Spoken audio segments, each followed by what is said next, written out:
Hi friends, welcome to EVOCNG. So today we have the i20 Sports 2016 model VT.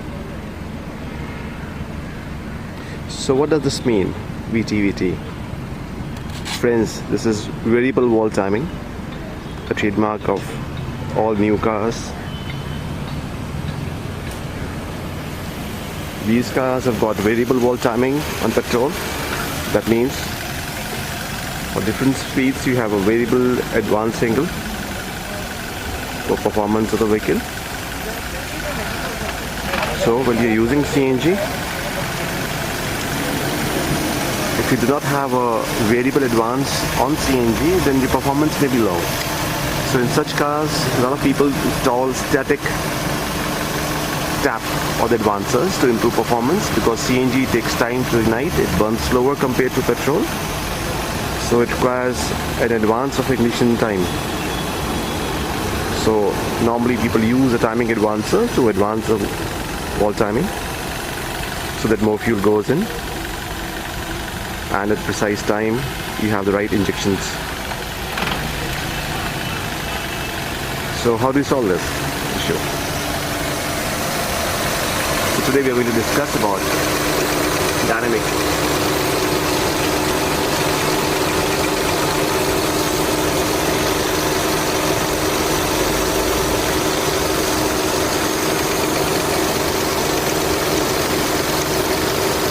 So in this new i20 we have installed the advanced OBD ECU and the dynamic variable wall timing advancer. The beauty of this system is that you can program this on the software. You can set different ignition timing or for different speeds depending upon the engine load. So there are no checking your lights.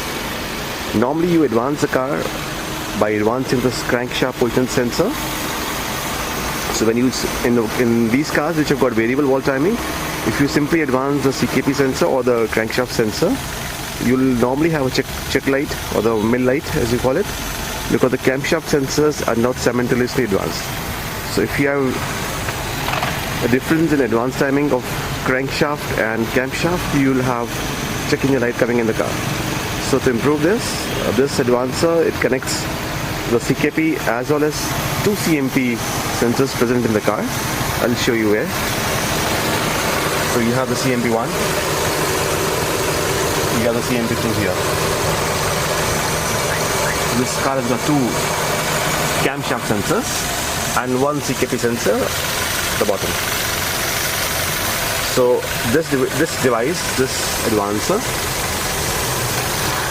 dynamic, this advances ignition angle and all three sensors, that is the CKP as well as the CMP. So this ensures that your wall timing is precise and varies as per the engine load, even on CNG, and that you have no engine checking your lights. Let's have a look at the dashboard.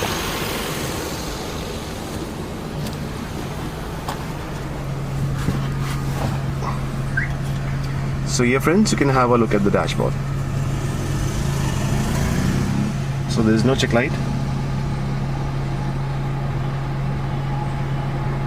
The RPM is pretty stable.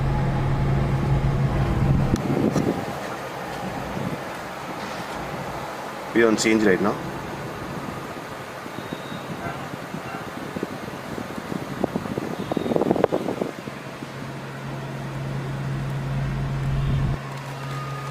That is my control panel or the software. So I'll show you the advanced angles that we're using. So this curve that you're seeing here, we have set in different angles, different advanced degree angles at different speeds, depending upon the RPM of the engine.